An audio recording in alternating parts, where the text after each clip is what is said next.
So if you've been hearing the word submission and you've been finding it really irritating or annoying, it's not just you. Come closer, let's talk about it. Or you've just been finding it troubling, or you have questions around it and it doesn't sit right with you, come and let's reason together. If you even do believe in submission and you do want to tell me why you believe that submission is not abusive, comment it in the comment section. Hey guys, welcome back to my channel. My name is Timmy. In today's video we're going to be talking about submission. So a lot of women have this idea of submission being normal, and we've all accepted it that submission is normal, right? So even though a lot of women struggle with it, they still feel like they don't have options, so they kind of accept that submission is normal in marriage. And I feel like religious women struggle with this a lot because the whole idea of submission is being promoted and propagated by by religious gatherings and religious spaces. Even though societally it is something that was designed by society, and religion insists that they are not a part of society, but somehow they tell you that every religion claims that religion is the way of life, so they don't necessarily agree that religion is a part of the society. So what is submission to begin with? A lot of religious women tend to give what they believe to be submission as, oh, the way they market it to women within religion is that, oh, submission is not a bad thing. I personally believe that submission is abuse, and every other form of abuse that exists within marriage begins from that word submission. It begins from there, because now I'm not just talking about religion alone, because even submission is societally accepted, right? So even within cultures, most cultures also practice women submitting to men in the premise of marriage, and religion as well practice women submitting to men in the premise of marriage. I am here to tell you, I am personally against it. I do believe that submission is abusive. It is a form of abuse, and every other abuse that exists within the premise of marriage, that men abuse women, it's actually, the base of it is the term submission that exists within society, that religion copied and termed it that is what God wants. They say it is an instruction from God, but even before all these religions came into existence, the act of submission, or the act of men dominating women, has been in existence. But yet religion tends to make it look like, oh, it is something that God actually ordained and religion is propagating. Marriage in itself is a social construct. It is not a God ordained something or some form of mystical thing. No, marriage is something that the society came up with. Marriage is man-made.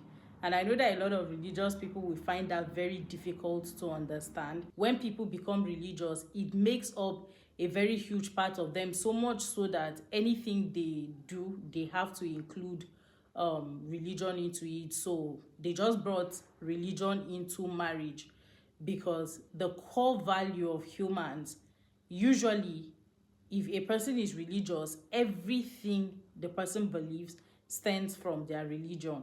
So that is why they kind of merge marriage and made it the whole jambuzu of marriage, sounding as if, oh, it's such a religious thing, it is a spiritual thing. They try to explain what marriage is, and then a lot of times that explanation doesn't really make a lot of sense, right?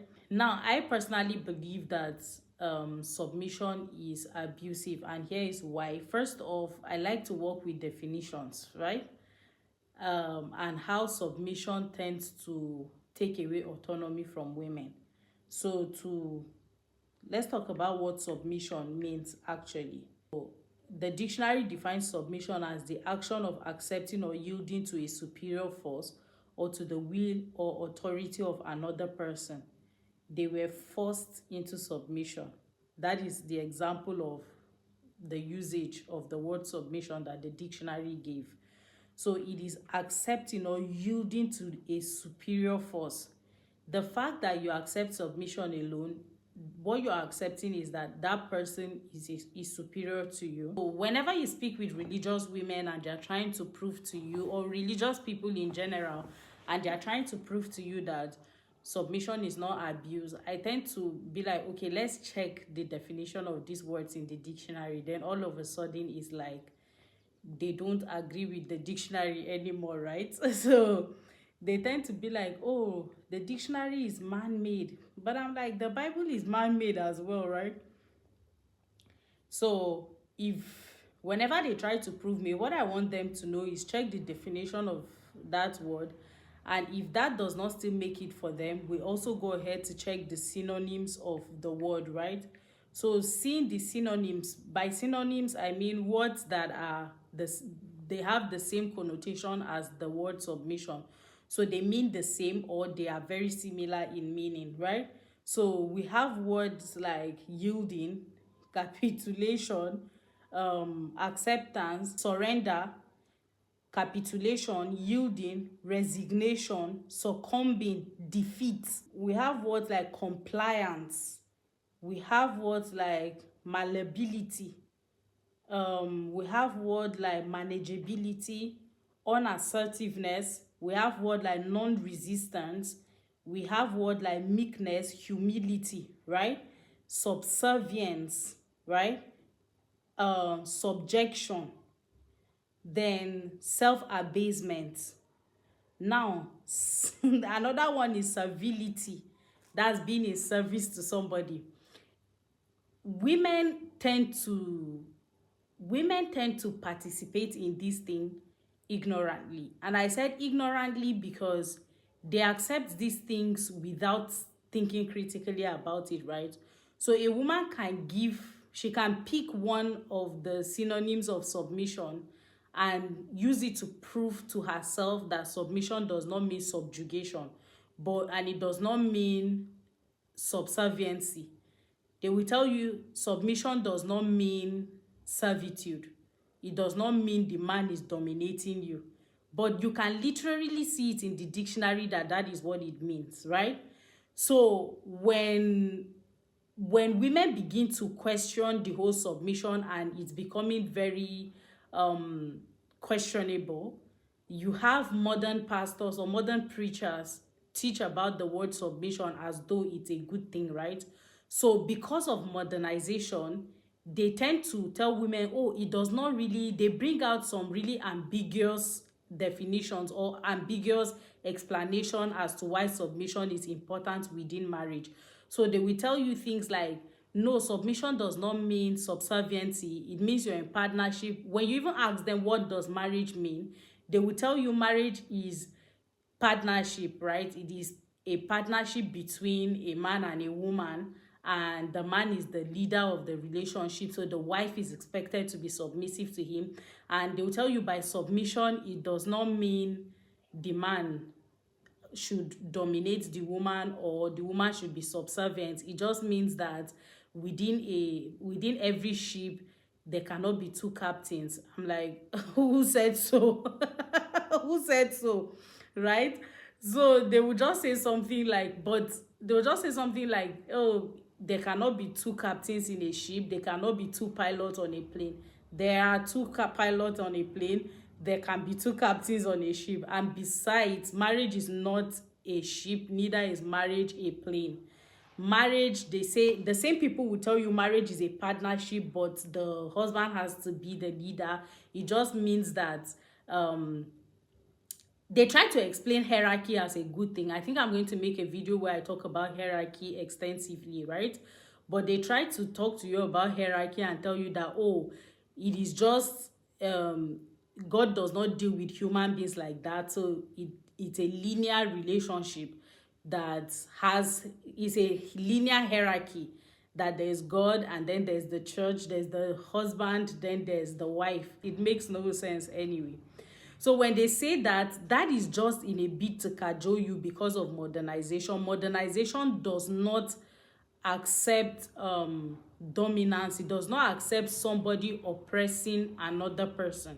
So they cannot find a way to make sense of the word submission because modernization is here, so it is not normal that women are being dominated by men. And so they tell you that, oh, that's not what it means. It is men who are taking the Bible verse out of context. They are not taking any Bible verse out of context. It actually does mean the man should dominate you. That's what it means, right?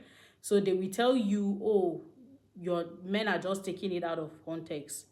Then, okay, you now give me context to what you're saying. They cannot come up with that context to explain anything to you. They just give some word salad and jambus everything together and be telling you things like, that's not what it means. Oh, and then the thing is, every preacher who is presenting that to you presents it in a different way. One person is telling you one thing, another person is telling you another thing, right? When we hear preachers who come and say, your husband is your Lord. There's a preacher who made a video like that said, your husband is your Lord. Don't call your husband baby because he's your Lord. And you have women coming out to say, oh, it's the preacher that is trying to turn the Bible to favor him. That is not the case. That word submission totally means that he is your Lord. That is what it means. Now, moving forward, women define submission differently from what men define submission. But when men see a woman who agrees to submit, but she's defining it different from what they are defining it, they tend to not have a problem with her, because at the end of the day, she's still doing what they want. She's still agreeing to submission, right? So a woman will tell you, oh, marriage is a partnership, but my husband is just the head. How do you say you're in partnership with a person, but there's somebody who is supposed to lead a partnership? Within partnerships, you guys have equal rights and everything is equal. But they said it is not so, because somebody has to be the head, and that somebody has to be the man that should be the head of that relationship. So where is the partnership there? Like, hello, where is the partnership? You cannot use submission, leadership, and partnership in the same word. Partnership is not a synonym for submission. Partnership is not an attribute for submission, and submission is not an attribute of partnership. When you talk about hierarchy and rulership, then submission is an attribute of hierarchy. But when you talk about partnership, things like consent, agreeability, transparency, communication, these are attributes of a partnership. They are not attributes of hierarchy, right? So a person discussing something with you first before they go ahead and do it, that is partnership. But within submission, it is hierarchy. In hierarchy, if a person is higher than you, they do not have to discuss it with you. If they do discuss it with you, it is out of their own free will, or it is out of the generosity or the magnanimity of their heart that is causing them to discuss it with you. But women tend to say, oh, they are in partnership with their husbands, but they are submissive to their husbands. Like, baby, you are literally, you're speaking on two ends of your mouth. Like, those words do not come together. You're either in a partnership or you're practicing hierarchy and submission. If you are submissive to the man, he is not your partner. He is in fact your ruler or your leader or whatever. While men, on the other hand, understand clearly what submission is, but women gloat over it, right? Men understand what submission means. They understand that it is leadership, it is rulership. So when they tell you about it as a woman, when a man comes to marry you and he's talking about submission, he does not really paint vivid pictures for you. So what they do is they usually just say it, like give it gray areas, right? So they let you fill in what you want to see there.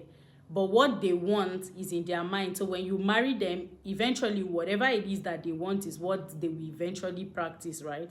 When you enter there and you're trying to you're trying to be in partnership with him, that is when he will now prove to you that he is above you and he can dominate and subdue you.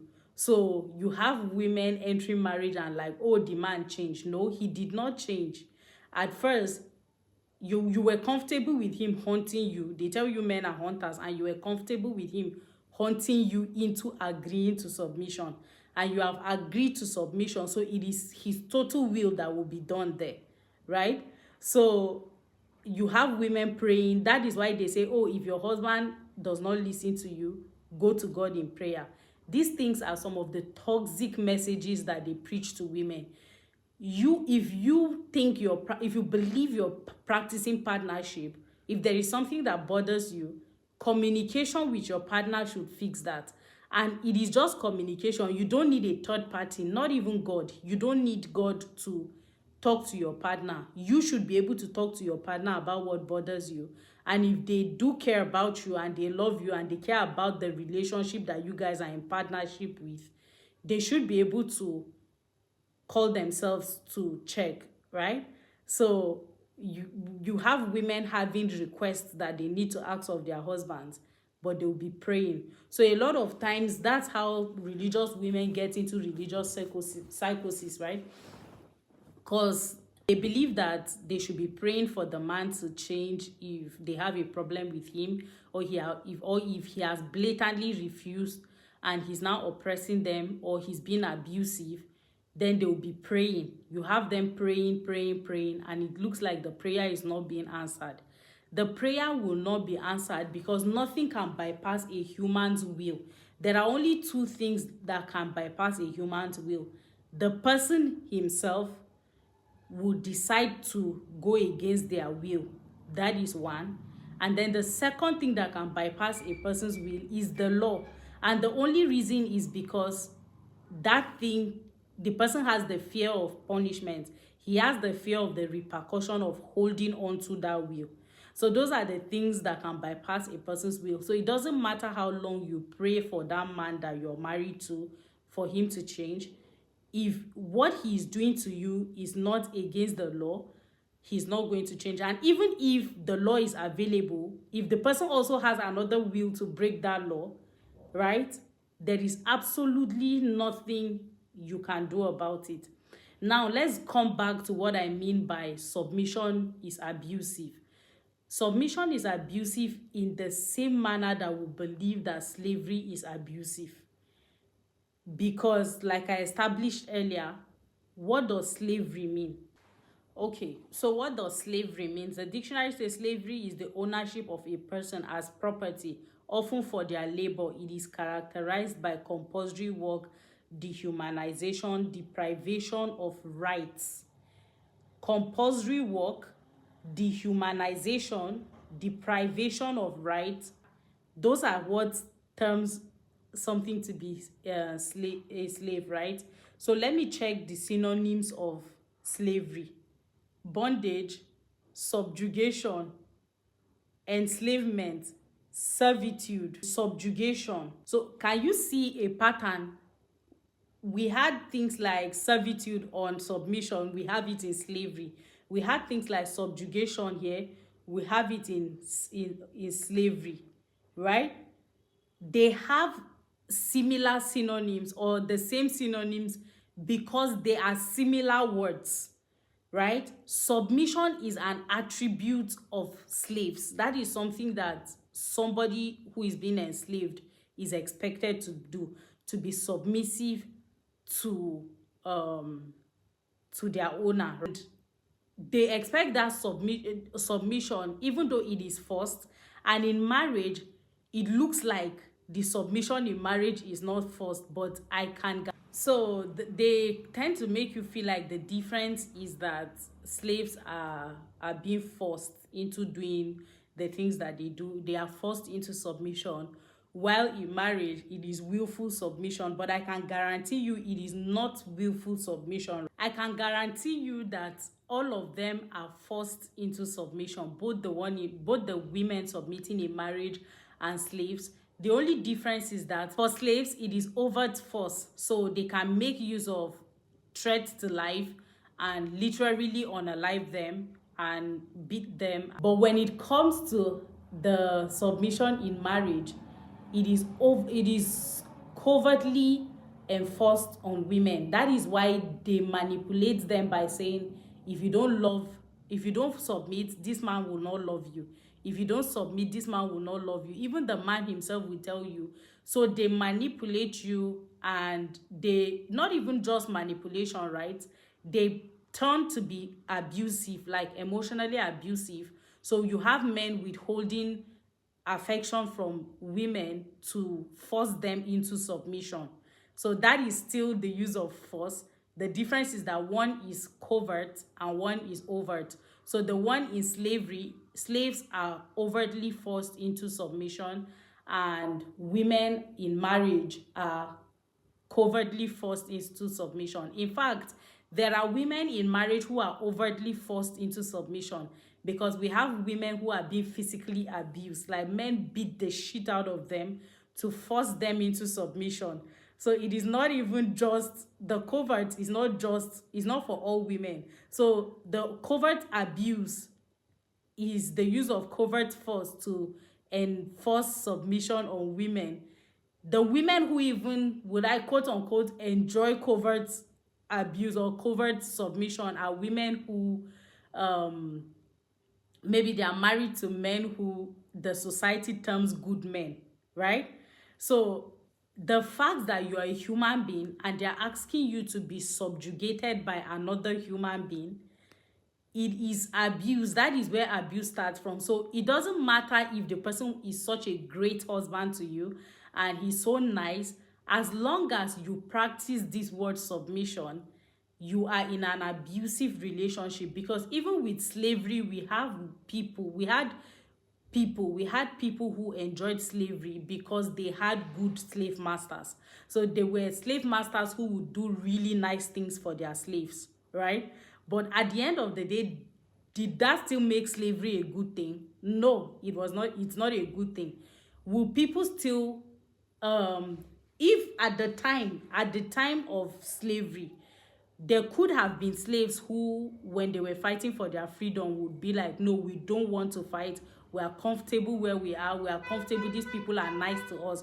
So it's like the burden of fighting is too much. So usually women don't even stand up against these things, because number one, they've put fear in them that is what their creator, who is God, wants for them.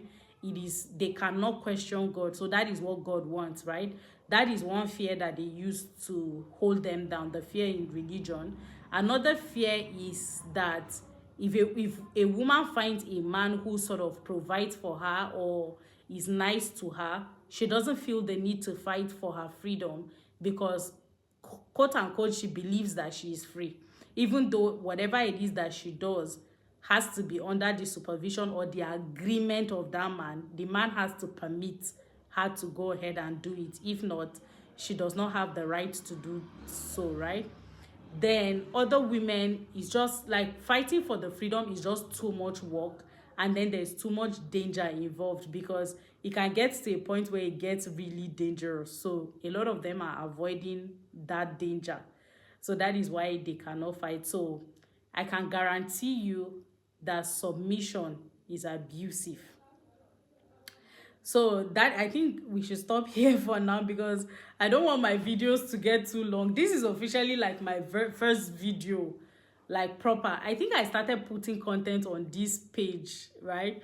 But I had to delete the content because I was actually just doing perfume reviews until I started learning about capitalism and started learning about wastage and certain things. Then I had to stop with the perfume reviews because I didn't want to promote capitalism, right? So I just learned up. That's why I took down all the videos, the perfume review videos that I had on this page. So if you look at my profile picture, it's still me holding on to a perfume and all. That was one of the videos that I posted. So for this particular topic, talking about women, relationship, the subjugation of women, feminism content, this is going to be my first video, right? So if you do enjoy this video, please give me a thumbs up, like my video, share my video with your friends, right? And then comment, let me know if you have any particular video you want me to make, or if there's a topic concerning this, what I've said today, or any other thing concerning women, marriage, relationships, and feminism that you would love to see, you can go ahead and ask in the comment section, and hopefully I'll make a video to respond or to give better clarification, right? And also to hang out with me and listen to my think pieces, do ensure to follow me on my TikTok page, Everything Woman with Timmy on TikTok, and also on Facebook as well, Everything Woman with Timmy. So if you did wait till this point, you're an OG. Thank you so much for watching. See you guys in my next video. Bye.